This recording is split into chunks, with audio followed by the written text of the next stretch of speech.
নমস্কার, crack police চ্যানেলে তোমাদের সবাইকে স্বাগত।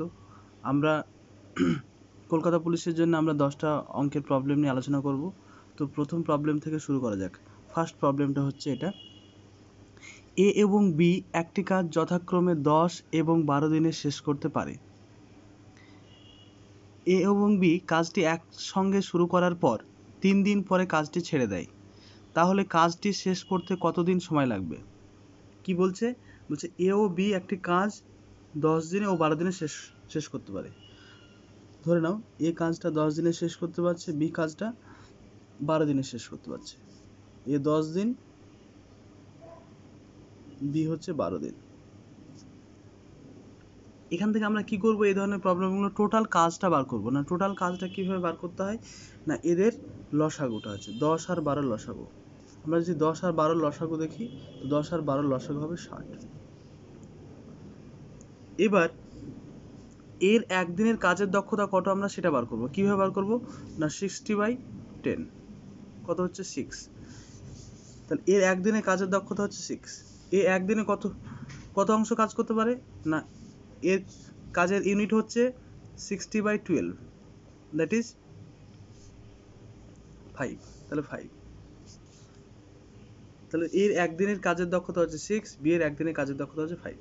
এবার কি বলছে, এ ও বি একসঙ্গে কাজটি শুরু করার পর 3 দিন পরে এ কাজটি ছেড়ে দেয়, অর্থাৎ এ প্লাস বি একসঙ্গে ওরা 3 দিন কাজটা করেছিল, 3 দিন পর ছেড়ে দিয়েছে, মানে এ আর বি একসঙ্গে প্রথম 3 দিন কাজ করেছে, তারপরে এ ছেড়ে দিয়েছে। তাহলে এ একসঙ্গে 3 দিন কাজ করেছে, তাহলে এ একদিনে কাজ করে 6 ইউনিট, বি একদিনে কাজ করে 5 ইউনিট। তাহলে টোটাল কত ইউনিট কাজ করবে? 5 আর 6 11 ইউনিট কাজ করবে একদিনে। তাহলে 3 দিনে কত ইউনিট কাজ করবে? 3 × 11, দ্যাট ইজ 33 ইউনিট কাজ করবে। তাহলে আমার টোটাল কাজ কত ছিল? 60 ইউনিট। 60 ইউনিট থেকে 33 ইউনিট বাদ দিলে যেটা পড়ে থাকবে সেই কাজটা কে করবে? বি করবে। তাহলে বি এর কাজটা কত করবে? 60 - 33। এই 60 - 33 করলে 27 হয়। এই 27 কাজটা কে করবে? বি করবে। কত দিনে করবে না, বাই 5। তাহলে কত হবে? এটা 5 × 5 = 2, 3 হবে। তাহলে কাজটি শেষ করতে কতদিন সময় লাগবে? তাহলে এ ও বি একসঙ্গে করেছিল 3 দিন, আর বি একাই কাজটা করলো 5 × 2 = 5 দিন। টোটাল কত হলো? 5 আর 3 = 8, 8 × 2 = 5 দিন। অর্থাৎ এদের কাজটা করতে সময় লাগবে 8 × 2 = 5 দিন। পরবর্তী প্রশ্নে যাওয়া যাক। একটি ছেলে 3 কিলোমিটার/আওয়ার গতিবেগে স্কুলে যায় এবং ফিরে আসে 2 কিলোমিটার/আওয়ার গতিবেগে। যদি সব মিলিয়ে তার 5 ঘন্টা সময় লাগে, তাহলে তার বাড়ি থেকে স্কুলের দূরত্ব কত? অর্থাৎ ছেলেটি বাড়ি থেকে স্কুলে যাওয়ার সময় গতিবেগ ছিল 3 কিলোমিটার/আওয়ার এবং ফিরে আসার সময় তার গতিবেগ ছিল 2 কিলোমিটার/আওয়ার, এবং তার যেতে এবং আসতে সময় লেগেছে টোটাল 5 ঘন্টা। তাহলে তার বাড়ি থেকে স্কুলের দূরত্ব কত? অর্থাৎ এটা যদি তার বাড়ি হয়, এবং এটা যদি তার স্কুল হয়, তাহলে এখান থেকে ও যাওয়ার সময় গতিবেগ ছিল 3 কিলোমিটার/আওয়ার এবং আসার সময় তার গতিবেগ ছিল 2 কিলোমিটার/আওয়ার, এবং যেতে এবং আসতে তার যদি সময় লাগে 5 ঘন্টা, তাহলে এখান থেকে এই ডিস্টেন্সটা কত চেয়েছে, এখান থেকে দূরত্বটা কত চেয়েছে। তো এই ধরনের প্রবলেমগুলোর ক্ষেত্রে আমরা একটা ফর্মুলা ইউজ করব, যে যেতে আসতে মোট দূরত্ব, distance equal to s1 × s2 by s1 plus s2। s1টা কি না, ফার্স্ট গতিবেগ, s2টা হচ্ছে সেকেন্ড গতিবেগ, ইনটু কি টোটাল টাইম। তাহলে ইকুয়াল টু কি হবে? s1 কত না, s1 হচ্ছে আমাদের 3 ইন্টু s2 কত না, s2 হচ্ছে 2 by 3 plus 2 into total time কত না 5 আওয়ার্স। এবার আমরা যদি হিসেব করি, 3 × 6, 3 × 5 ইন্টু 5, 5 কাটলো, তাহলে এটা হবে 6 কিলোমিটার। 6 কিলোমিটার আমাদের অ্যান্সার। পরবর্তী প্রশ্নে চলে যাব। একটি বর্গক্ষেত্রের বাহু 40% বৃদ্ধি পায়, তাহলে বর্গক্ষেত্রের ক্ষেত্রফলে কত পরিবর্তন হবে? একটা বর্গক্ষেত্রের বাহু 40% বৃদ্ধি পায়, অর্থাৎ 40% মানে যদি আমরা লিখি 40% মানে হচ্ছে 40/100। তুমি এই 0 0 যদি কেটে দাও, তাহলে এটা হচ্ছে 2/5। অর্থাৎ এখান থেকে আমরা বলতে পারি ওর বাহুটা যদি আগে ছিল 5, পরে হয়েছে বৃদ্ধি পেয়েছে কত 2, অর্থাৎ ওটার একটা ধরো লিখছি আমি সাইড অর্থাৎ বাহু, আর একটা লিখছি ওর এরিয়া অর্থাৎ ক্ষেত্রফল। অর্থাৎ ওর বাহুটা অরিজিনালি কত ছিল, অরিজিনালি ছিল 5, পরে বৃদ্ধি পেয়ে কত হয়েছে, নতুন কত হয়েছে, নতুন হয়েছে 7। অর্থাৎ বাহুটা 5 ছিল 7 কী করে হলো না, এটা হচ্ছে অরিজিনাল বাহু আর 5 বৃদ্ধি পেয়েছে 2, অর্থাৎ 100-তে 40 বৃদ্ধি পেয়েছে। অর্থাৎ তাহলে 5-এ কত বৃদ্ধি পেয়েছে, 2 বৃদ্ধি পেয়েছে। আমরা এটাকে ছোটো করে নিলাম, তাহলে 5-এ 2 বৃদ্ধি পেয়েছে মানে কত বৃদ্ধি পেয়েছে, 7। তাহলে যখন 5 ছিল তার এরিয়া কত ছিল, আমরা জানি বর্গক্ষেত্রের ক্ষেত্রফল হয় বাহু স্কোয়ার, তাহলে এটা সাইড তার স্কোয়ার, তাহলে সাইড তার স্কোয়ার মানে 25, এই সাইড তার স্কোয়ার মানে 49। এবার আমরা যদি এদের ডিফারেন্সটা দেখি, এদের ডিফারেন্সটা হচ্ছে 24, বড়টা থেকে ছোটোটা বাদ দিলাম। তাহলে চেঞ্জ কত হয়েছে না, আগে ছিল 25, চেঞ্জ কত হয়েছে 24, কততে চেঞ্জ আমরা করব না 100-এ চেঞ্জ করব।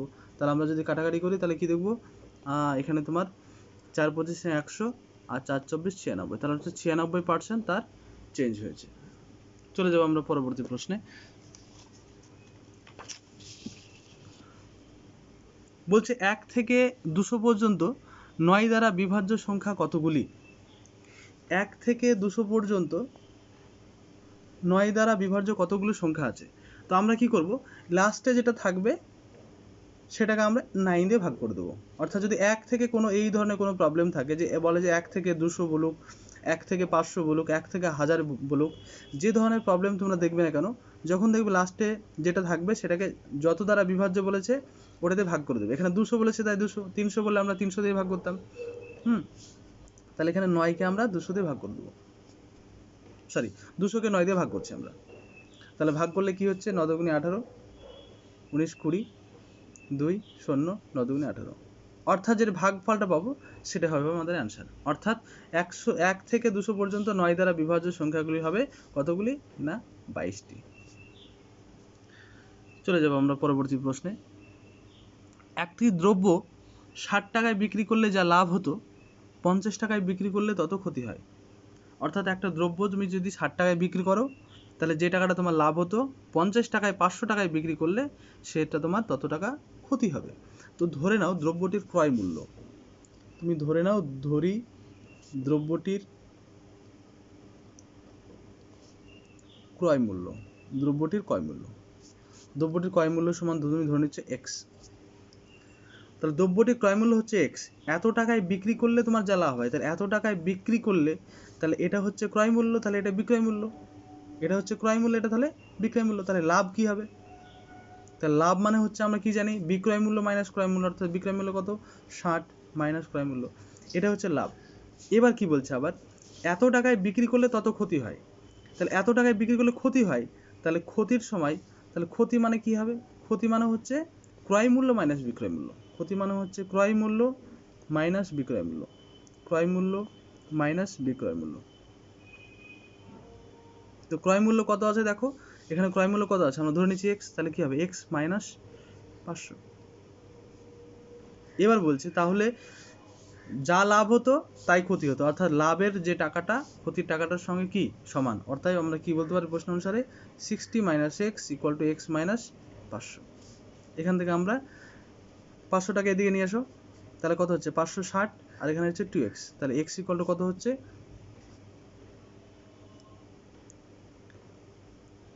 x ইকুয়াল টু হবে আমাদের 560/2, অর্থাৎ 280 টাকা। অর্থাৎ দ্রব্যটির ক্রয় মূল্য ছিল 280 টাকা। চলো পরবর্তী প্রশ্নে আমরা যাব।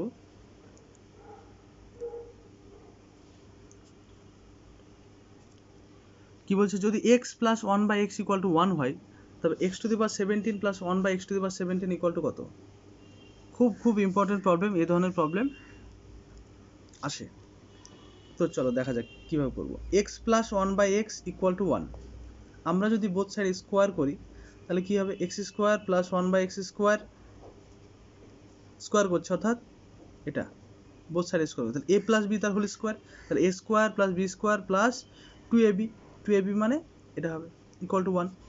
This implies x square plus 1/x square equal to, এখানে দেখো এক্স এক্স কেটে যাচ্ছে, তাহলে 1, এখানে থাকছে 1, এই টুটাও দিকে গেলে 1 - 2 মানে হচ্ছে -1, তাহলে x square plus 1/x square equal two কত হচ্ছে, -1 হচ্ছে। এবার আমরা কি করছি, বোথ সাইডে আমরা এক্স দিয়ে গুণ করছি, এক্স দিয়ে গুণ করলে কি হবে, দেখো এটা এক্স কিউব হবে প্লাস 1/x হবে ইকুয়াল টু কি হবে, -x হবে। এবার আমরা যদি এটাকে এইভাবে লিখি যে x cube equal to -x - 1/x, এটা যদি আমরা কমন নিই তাহলে কি হবে, x প্লাস 1/x হয়ে যাবে। এবার x প্লাস 1/x এর ভ্যালু কত, -1, তাহলে কি পাচ্ছি এখান থেকে যে x কিউব মানে হচ্ছে -1, তাহলে x কিউবের ভ্যালু আমরা পেয়ে গেলাম -1। এবার এবার এটা আমাদের বার করতে পারলাম। এবার এখানে অঙ্কটা কি আছে সেটা আমরা দেখি। এখানে আছে x⁻17 প্লাস 1/x⁻17, x⁻17 মানে আমরা এটাকে চাইলে ওপর নিচে x দিয়ে গুণ করতে পারি, x⁻17/x, অর্থাৎ x x কেটে গেলে আলটিমেট এটাই থাকে প্লাস, এখানেও তাই করতে পারি আমরা, x ইন্টু x⁻17/x, এই x x কেটে গেলে যেটা পড়ে থাকে সেটাই থাকবে। তো এখানে দেখো equal to x⁻18/x plus 1/x⁻18/x। এখানে দেখো x⁻18 কি করে করা যায়, বোথ সাইডে পাওয়ার যদি 6 নিই, অর্থাৎ x⁻6 পাওয়ার যদি আমরা 2 নিয়ে নিই, তাহলে 2 নিয়ে নিলে কি হবে, এটা 1 হয়ে যাবে, -1 স্কোয়ার 1 হয়ে যাবে, তাহলে x⁻6 মানে হচ্ছে এটা, তাহলে x⁻6 মানে হচ্ছে এটা, তাহলে এরপরে যদি আবার তুমি পাওয়ার 3 নাও তাহলে কি হয়ে যাবে, x⁻18 হয়ে যাবে, তাহলে এখান থেকে তুমি বলতে পারছো x⁻18 equal to 1, this implies x⁻18 equal to 1, তাহলে x⁻18 এর ভ্যালু তুমি 1 পেয়ে গেছো, তাহলে এটা কি হলো 1/x প্লাস এটা 1/x, অর্থাৎ ডিগবাজি খেয়ে উপরে উল্টে যাবে, তার মানে এটা x হয়ে যাবে, তার মানে এখানে হচ্ছে 1/x প্লাস x, তার x প্লাস 1/x, তার মানে কত হলো ভ্যালু, x প্লাস 1/x এর ভ্যালু আমাদের দেওয়া ছিল, কত দেওয়া ছিল না 1 দেওয়া ছিল, তাহলে x প্লাস 1/x কত হলো 1। পরবর্তী প্রশ্নে যাব। 225 টাকার একটি নির্দিষ্ট অঙ্কের পরিমাণ 2 বছরে 256 হলে চক্রবৃদ্ধি সুদের হার নির্ণয় করো। 225 টাকায় একটি নির্দিষ্ট অঙ্কের পরিমাণ, অর্থাৎ ছিল 225, এটা 2 বছরে কত হয়েছে, 225 ছিল, 2 বছরে কত হয়েছে না 256 হয়েছে। এই ধরনের প্রবলেমগুলোর ক্ষেত্রে কত বছর দিচ্ছে সেটা হিসেব করবো, যদি 2 বছর দেয় তাহলে স্কোয়ার রুট করবো, রুট আন্ডার করবো সরি, আর যদি 3 বছর দেয় তাহলে কিউব রুট করবো, তাহলে আমরা স্কোয়ার রুট করবো এটাকে, রুট আন্ডার। তাহলে 225-এর যদি আমরা রুট করি তাহলে এটা কত হবে, 225 15 হবে, আর এটা কত হবে না এটা হবে 16, অর্থাৎ ছিল 15 হয়েছে 16, অর্থাৎ বৃদ্ধি পেয়েছে কত 1, অর্থাৎ কততে বৃদ্ধি পেয়েছে, 15 ছিল বৃদ্ধি পেয়েছে কত 1, আর 100-এ কত হবে, অর্থাৎ এটাকে যদি কাটাকাটি করি, কাটাকাটি হচ্ছে এখানে 3 হবে, আর এখানে 5 দিয়ে যদি করি 5 করে 20/3, তো 20/3%, এটা হচ্ছে অ্যান্সার।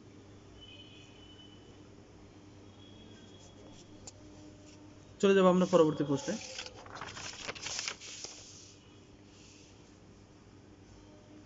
পরবর্তী প্রশ্ন, 104 এবং 148-এর মধ্যে সমস্ত জোড় সংখ্যার গড় কত। 104 এবং 148-এর মধ্যে সমস্ত জোড় সংখ্যার গড় কত। দেখো এই ধরনের প্রবলেমগুলো আমরা কিভাবে করব, যে 104 অর্থাৎ জোড় সংখ্যা যদি বলি 104 এর মধ্যে বলেছে, তাহলে 104-এর পরে জোড় সংখ্যা কত, 108 ডট ডট, এইভাবে লাস্টে দিয়ে কত থাকবে 148, তার আগের জোড় সংখ্যা কত, তার আগের জোড় সংখ্যা হচ্ছে 144, অর্থাৎ তোমাকে 108 আর 144-এর, অর্থাৎ 108 থেকে শুরু হবে জোড় সংখ্যাগুলো, 144 থেকে শেষ হবে, অর্থাৎ এদের মধ্যে বলেছে, অর্থাৎ এই দুটো বাদ চলে যাবে, লাস্টের দুটো। তো এদের জোড় সংখ্যা কীভাবে নির্ণয় করবো না, এই 104-এর পরে যেটা থাকবে সেটা, আর 148-এর পরে আগে যেটা থাকবে সেটা, সে দুটোকে যোগ করে 2 দিয়ে ভাগ করবে, অর্থাৎ এদের গড় হবে 108 প্লাস 144/2। সরি, এখানে 144 না, এটা 146 হবে, কারণ এর আগের সংখ্যা হচ্ছে 146, তাই 146, তাহলে 108 প্লাস 146 মানে হচ্ছে এখানে 252/2, তার মানে হচ্ছে 126 হচ্ছে এদের গড়। পরবর্তী প্রশ্নে যাব। এ ও বি তাদের আয়ের অনুপাত 3:2 এবং তাদের ব্যয়ের অনুপাত 4:3। যদি তারা 2000 টাকা এবং 900 টাকা সঞ্চয় করে তাদের ব্যয় নির্ণয় করুন। বলছে এ আর বি আয়ের অনুপাত হচ্ছে, ওদের ইনকাম হচ্ছে এ, ধরো এটা হচ্ছে বি, এদের ইনকাম, ধরো এদের ইনকাম অর্থাৎ আয়, ওদের ইনকাম বলেছে একজনের 3, একটা হচ্ছে 2 অনুপাত। তাহলে ইনকাম এটাকে যদি আমরা সংখ্যায় লিখি তাহলে কি হবে, একটা 3x একটা 2x, এটা রেশিওতে আছে, এটাকে আমরা সংখ্যায় লিখলে একটা 3x একটা 2x হবে। এবার বলছে এদের ব্যয়ের অনুপাত অর্থাৎ এদের ব্যয় কত বলছে 4:3, অর্থাৎ এর ব্যয় যদি 4 হয় তাহলে বি এর ব্যয় হচ্ছে 3। তাহলে বলছে যদি তারা এত টাকা করে সঞ্চয় করে, তো আমরা কি জানি সঞ্চয় মানে কি? সঞ্চয় মানে হচ্ছে, আমরা যদি বলি যে আমরা সঞ্চয় করছি, তার মানে কি আমাদের যা ইনকাম তার থেকে যা ব্যয় বাদ দিচ্ছি সেটাই হচ্ছে, দিয়ে যেটা পড়ে থাকছে সেটা হচ্ছে সঞ্চয়, এটা হচ্ছে আমাদের সঞ্চয়। এবার যদি আমরা প্রবলেমটাকে এরকম ভাবি যে ইনকাম থেকে আমাদের সঞ্চয়টা বাদ দিচ্ছি, ইনকাম থেকে সঞ্চয়টা বাদ দিচ্ছি, তাহলে কি পড়ে থাকবে, ব্যয় পড়ে থাকবে। তাহলে আমরা লিখছি যে যদি বলি যে 3x মাইনাস প্রথম জনের সঞ্চয় বাদ দিচ্ছি 2000, আর 2x মাইনাস দ্বিতীয় জনের সঞ্চয় বাদ দিচ্ছি 900 টাকা, তাহলে এটাই রেশিওটা কত হবে 4/3। ঘুরিয়ে বললাম যে আমাদের আয় ছিল 3x, আমরা সঞ্চয় করেছি এটা, তাহলে আয় থেকে সঞ্চয় যদি বাদ দিই তাহলে সেটা কি হবে, ব্যয় পড়ে থাকবে। আয় থেকে আমরা যদি সঞ্চয়টা বাদ দিই তাহলে আমাদের ব্যয় পড়ে থাকবে। এবার আমরা হিসেব করবো, এটাকে হিসেব করলে হবে 3 3 9x মাইনাস 3 2 6 6000, 4 2 8x মাইনাস 4 9 36। এটা this implies 9x minus 8x equal to 6000 plus 3600। তার মানে এখান থেকে x ইকুয়াল টু হচ্ছে আমাদের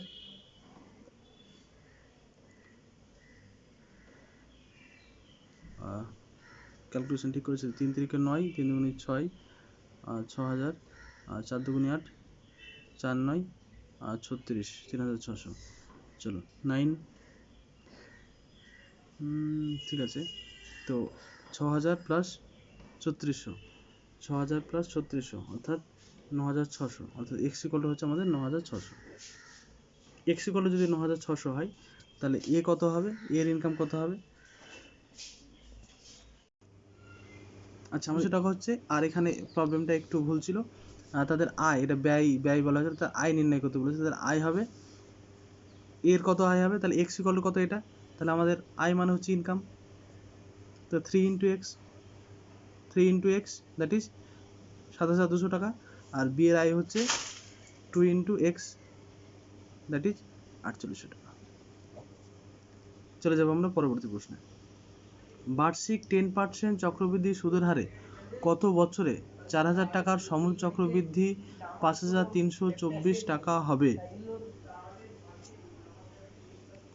তা হিসেব করি। বলছে 10% চক্রবৃদ্ধি সুদের হারে কত বছরে 4000 টাকার সমূল চক্রবৃদ্ধি এটা হবে। তো আমরা জানি সমূল চক্রবৃদ্ধি ফর্মুলা কি জানি, যে p into 1 plus r by 100 whole to the power n। তো চলো আমরা লিখে করি অঙ্কটা। বলছে ধরি বার্ষিক 10% চক্রবৃদ্ধি সুদের হারে n বছরে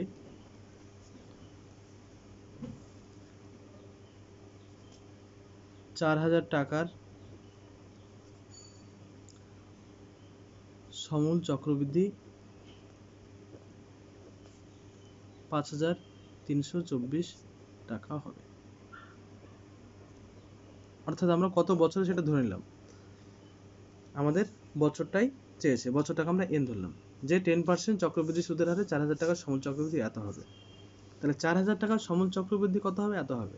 তাহলে p মানে কত, তাহলে এখন 4000 টাকার সমূল চক্রবৃদ্ধি, মানে এই ফর্মুলাটা ইউজ করবো, 1 প্লাস r কত 10% by 100 whole to the power n, n বছরে হবে কত হবে না 5324। এখান থেকে আমাদের এন এর ভ্যালুটা বার করতে হবে।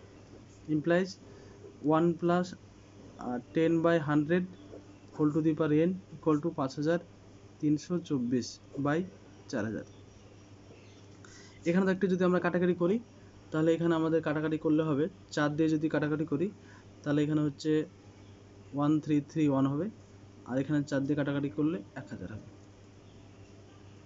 তাহলে এটা পড়ে থাকছে implies 1 plus r/100 whole to the power n equal পড়ে থাকছে 1331/100। এখানে দেখো এবার এখানে আমাকে এইরকম পাওয়ার নিয়ে আসতে হবে। এখানে আমাকে এইরকম, সরি এটা 10 আছে, এখানে আমাকে এরকম পাওয়ার নিয়ে আসতে হবে। এখানে এমন একটা পাওয়ার নিয়ে আসতে হবে যাতে এই দুটোর সঙ্গে সমান হয়। তো এই লেফট হ্যান্ড সাইডে কি আছে, এটা হচ্ছে 110 হবে, এখানে 110/100 whole to the power n, আর এখানে যেটা আছে আমি সেটাই রাখছি ফার্স্টে 1000। 110/100 মানে 11/10। এখানে দেখো whole to the power n, এখানে দেখো এটাকে 10 এর কিউব লেখা যায়। তাহলে এটাকে যদি 10 এর কিউব লেখা যায় তাহলে এটাও নিশ্চয়ই কোনো কিছুর কিউব লেখা যাবে। তো এটা আমাদের মনে রাখতে হবে 11 এর কিউব হয়। তাহলে আমরা দুটোকে কি লিখতে পারি, এটা অর্থাৎ এখানেও 11/10 আছে, এখানে 11/10 আছে, অর্থাৎ এই পা দুটো সেম, অর্থাৎ n এর ভ্যালু হচ্ছে 3, অর্থাৎ 3 বছরে আমাদের সমন চক্রবৃদ্ধি 5324 টাকা হবে। Thanks for watching.